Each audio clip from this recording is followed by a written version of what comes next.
미쳤다. 삼성, 현대 5조짜리 수주 따냈다. 일본이 반독점하던 VLGC마저 이제 한국 차지.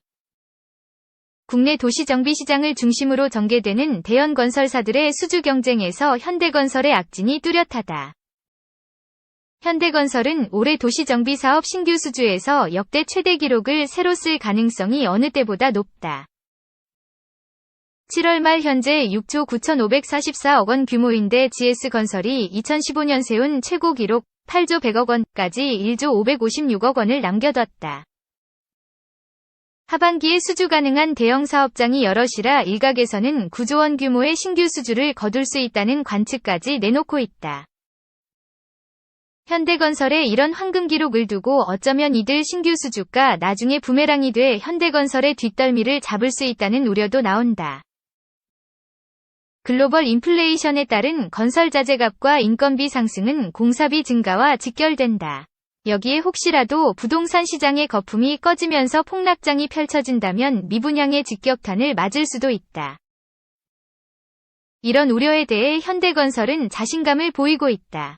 올해 따낸 신규 수주가 막상 실제 공사로 이어지는데 각종 인허가 등으로 몇 년이 걸리기 때문에 그 뒤 상황은 달라질 수 있다는 것이다. 여기에 재개발조합 등과 공사비 계약을 할 때 물가 인상분 등을 반영할 수 있다고 바라본다. 실제 현대건설은 최근 서울 은평구 대조 1구역 재개발조합과 서초구 방배 5구역 재건축조합과 원만한 공사비 인상 합의를 보고 사업을 추진하고 있다. 반면 GS건설과 대우건설 등 다른 대형 건설사들은 사업성이 확실히 보장된 사업장 중심으로 신규 수주 활동을 벌이고 있어 현대건설과 다른 수주 전략을 펼치고 있다. 현대건설이 펼치는 규모의 경제 전략과 GS건설 등이 펼치는 실속 전략이 각각 어떤 결과를 가져올지 결과를 확인하기 위해서는 시간이 필요하다. 한편 현대건설이 신규 수주에서 독주하면서 2위 싸움이 치열하게 펼쳐지고 있다. GS건설이 앞서고 있지만 포스코건설과 롯데건설도 만만치 않은 뒷심을 보여주고 있다. 현대건설 도시정비사업 수주 역대 최대 기록 세우나. 현대건설이 국내 도시정비사업 신규 수주의 최대 기록을 경신할 가능성이 높아졌다. 현대건설은 7월 말 현재 올해 도시정비 신규 수주 6조 9,544억 원을 거둬 GS건설이 2015년 세운 8조 100억 원까지 1조 556억 원을 남겨뒀다. 현대건설은 경기 강선마을 14단지 리모델링 사업 792세대 와 서울 방배 3호 12-13 가로주택 정비 사업 119세대 등의 수주가 유력하다. 여기에 부산 우동 3구역 재개발 사업도 확보 가능성도 높아졌다. 지난 7월 26일 우동 3구역 재개발 조합이 입찰을 마감한 결과 현대건설 단독으로 입찰에 유찰됐다. 조합은 현대건설과 수혜 계약을 진행할 가능성이 크다. 우동 3구역은 예상 공사비가 9,200억 원 수준인데 더 늘어날 여지도 있다. 강선마을 14단지와 방배 3호 12-13의 우동 3구역까지 더하면 국내 도시정비 신규 수주 최고 기록을 가볍게 넘어설 것으로 예상된다. 현대건설은 이들 세 곳에 만족하지 않으려 한다. DH를 앞세운 수주전에서 모두 이긴다면 여기에 1조 5천억 원가량의 수주를 채울 것으로 보인다. 국내 도시정비 신규 수주 기록의 앞자리를 9로 바꿔낼 수도 있는 셈이다. 현대건설은 포스코건설과 서울 방배동 신동아 재건축 사업 예상 공사비 5천억 원을 삼성물산과 울산 비공사 구역 재개발 사업을 놓고 경쟁을 펼칠 것으로 보인다. 현대엔지니어링 축적해둔 모듈러 공법 기술이 빛을 낼 듯. 현대엔지니어링이 모듈러 공법을 앞세워 중고층 모듈러 건축 수주에 나설 것으로 예상된다. 국토교통부는 최근 공장제작건설 공법이 적용된 주택의 용적률 혜택을 주고 공장제작건설 인정 대상을 준주택까지 늘리는 정책을 추진하겠다고 밝혔다. 이에 현대엔지니어링이 쌓아온 모듈러 공법 노하우가 수주 경쟁에서 빛을 발할 것으로 보인다. 공장제작건설은 탈연 장화라고도 불리는데 모듈러 공법의 핵심 기술로 평가된다. 공장제작건설은 주요 부재나 모듈을 공장에서 제작해 현장에서 레고 블록처럼 조립하는 건설 방식을 말한다. 모듈러 주택은 전기수도 설비, 마감재 등 전체 건축물의 70에서 90%를 공장에서 미리 만든 뒤 현장에서 조립하는 방식으로 만들어진다. 정부는 모듈러 공법을 적용한 공공주택 발주를 2023년 1000세대로 늘린다는 방침을 세웠다. 2020에서 2022년 한 해 평균이 464세대에 불과한 것에 견조 2배 이상 늘어나는 셈이다. 이해 모듈러 건축 시장 규모도 가파르게 성장할 것으로 전망됐다. 학계에서는 지난해 1,400억 원 수준에 불과했던 모듈러 건축 시장이 2030년에는 최대 4조 4천억 원대까지 커질 것으로 본다. 현대 엔지니어링은 경기주택도시공사 GH에서 발주한 국내 최초 13층짜리 경기행복주택 사업을 지난해 수주한 뒤 올해 1월 착공했는데 모듈러 공법으로 건축한다. 이 사업은 경기도 용인시 기흥구 영덕동 일원의 지상 13층, 전용 면적 17m 202세대, 37m 24세대 등 총 106세대 규모로 조성되며 2023년 초 입주가 예정돼 있다. 현대 엔지니어링은 모듈러 사업에 대한 의지가 강한 것으로 알려졌다. 현대 엔지니어링은 지난 7월 28일 국내 최초 중고층 모듈러 주택 실증 사업인 경기 용인 영덕 AEBL 경기행복주택 견본주택 품평회를 진행하기도 했다. 삼성물산 대형 재개발 사업에서 경쟁 입찰 뛰어들 태세. 삼성물산 건설 부문이 대형 재개발 사업 수주전에서 적극적 행보를 보이고 있다. 삼성물산 건설 부문은 서울 용산구 한남 2구역, 동작구 흑석 2구역 재개발 사업과 울산 비공사 구역 재개발 사업 입찰 가능성이 점쳐진다. 한남 2구역은 서울 용산구 보광동 273에서 3번지 일대 지하 6층 물결표 지상 14층 1537가구 규모의 공동주택과 근린생활시설을 조성하는 사업이다. 조합은 8월 3일 시공사 선정을 위한 현장 설명회를 열고 9월 23일 시공사 입찰을 마감한다. 삼성물산 건설 부문 외에도 한남 2구역은 대우건설, 롯데건설 등이 관심을 보이며 물밑 경쟁을 벌이고 있는 것으로 알려졌다. 동작구 흑석 2구역은 1차 입찰에서 삼성물산 건설 부문이 단독으로 참여했던 사업장으로 오는 9월 2차 입찰이 예정돼 있다. 삼성물산 건설 부문은 울산 중구 비공사 구역 재개발 사업에서 현대건설과 맞대결이 성사될지로 주목을 받고 있다. 비공사 구역은 8월 2일 시공사 선정을 위한 현장 설명회를 연다.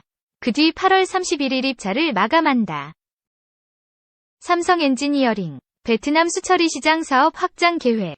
삼성 엔지니어링은 올해 신규 수주 목표인 8조 원을 무난히 달성할 것으로 전망된다. 삼성 엔지니어링은 올해 상반기까지 화공 플랜트 부문에서 신규 수주 2조 3천억 원, 비화공 플랜트에서 2조 9천억 원 등 모두 5조 2천억 원의 실적을 확보했다. 연간 수주 목표의 65%를 달성했다. 상반기 기준 수주 잔고는 16조 7천억 원이다. 하반기에는 입찰 결과를 기다리는 프로젝트가 4건, 현재 입찰을 진행하고 있는 프로젝트가 1건, 8에서 9월 입찰 예정 프로젝트가 4건 정도로 파악된다. 다만 주력 시장인 중동시장은 러시아 우크라이나 사태를 비롯한 세계 경기 흐름 등의 영향으로 발주처들이 투자 시기를 재검토하고 있는 것으로 파악된다. 삼성 엔지니어링은 빠르면 2023년 2에서 3분기, 늦으면 2024년 1분기부터 중동 발주 시장이 정상화될 것으로 전망하고 있다. 베트남 수처리 시장에서는 수처리 관련 시설 설계 조달 시공 사업과 상수, 하수 분야까지 사업을 확장할 계획을 세워두고 있다. 베트남은 상수 시장 민영화로 수처리 시장이 활성화되고 있다. 현재 베트남 상수 보급률은 56% 수준인데 2030년에는 90%까지 확대될 것으로 예상된다. GS건설, 주택부문 매출 꾸준히 쌓고 있어. GS건설은 상반기 도시정비사업 수주액이 3조 원을 넘어섰다. 주택사업이 매출 증가세를 이어가면서 2분기 매출도 3년 3개월 만에 3조 원대를 회복했다. 하반기에도 주택부문 매출은 지속적 증가가 기대된다. 송도 자체 현장 등 대형 건설 현장 매출이 본격적으로 실적에 편입되고 있다.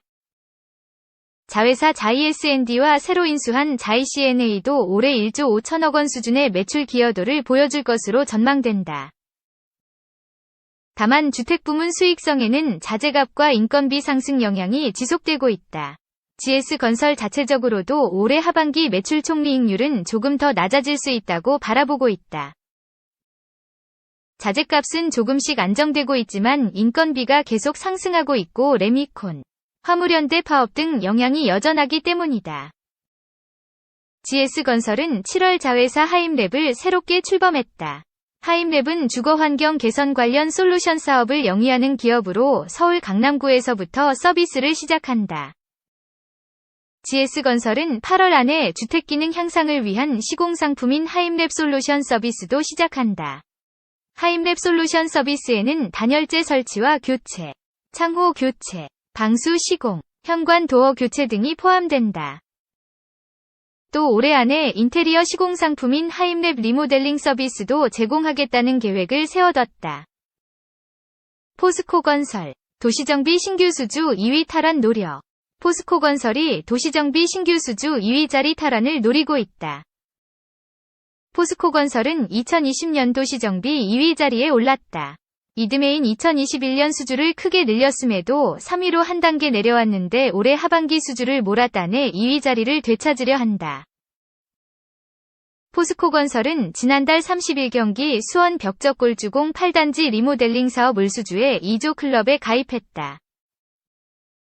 포스코건설은 리모델링 사업에서 우선 협상자로 지정된 곳이 많다. 잘 풀리면 3조 원 중후반대 도시정비 신규 수주 확보가 유력하다. 구체적으로는 경기 고양시 문촌마을 16단지 리모델링 사업, 서울 강동구 명일중앙하이츠 410세대, 송파 잠실현대 386세대 등이 있다. 가장 큰 규모로는 경남 창원 성원 토월 그랜드타운 리모델링 사업이다. 포스코건설이 주관사로서 8천억 원의 수주를 추가할 것으로 보인다. 포스코건설은 이 밖에 다른 사업지 수주를 위해 치밀하게 준비하고 있는 것으로 전해졌다. 서울 방배동 신동아 재건축 사업, 예상 공사비 5천억 원을 두고 현대건설과 맞붙을 것이 유력하다. 이번에 새로 내놓을 하이엔드 OTL으로 현대건설의 DH와 일전을 펼치는 셈이다. 대우건설, 이익률 급감의 수익성 개선이 중요 과제로 떠올라 대우건설이 수익성을 높여야 하는 과제를 안게 됐다. 대우건설의 핵심 사업인 주택건축 사업의 2분기 매출 총이익률은 6.8%를 기록했다. 지난해 2분기와 직전 분기에 15% 수준을 보였던 것과 비교하면 이익률이 급감한 셈이다. 다만 해외 쪽 거점국가 의주 프로젝트 정상화와 수익성 높은 전략공종 수주에 나서는 전략은 가시적 성과를 거둔 것으로 파악된다. 토목과 플랜트 사업의 매출 총이익률은 각각 12% 수준을 보여 양호한 수준을 보였다. 하지만 핵심 사업인 주택건축 사업의 타격이 컸던 만큼 다시 수익성을 높이기 위해 고삐를 잴 것으로 보인다. 도시정비 시장에서는 리모델링과 소규모 정비사업 수주를 늘려 포트폴리오를 다변화하고 있다. 대우건설은 올해 7월까지 리모델링에서만 4개 사업을 통해 1조 3,859억 원의 수주를 확보해 도시정비 신규 수주 위 56.7%를 리모델링 사업으로 채웠다. 또한 올해 처음으로 지난 6월 11일 서울 서초하남 아파트 소규모 재건축 사업을 따내며 소규모 정비시장 진입을 알렸다. 이 사업에 하이엔드 브랜드인 푸르지오 서밋을 적용했다. 대우건설은 지난달 9일 서울 창동 1구역 가로주택 정비 사업을 수주했는데 인근에서 추진되고 있는 가로주택 정비 사업을 추가로 따내 통합 개발을 한다는 전략을 갖고 있다. 고급화 및 대단지 타운화를 통해 소규모 정비 시장도 공략하겠다는 전략인 셈이다.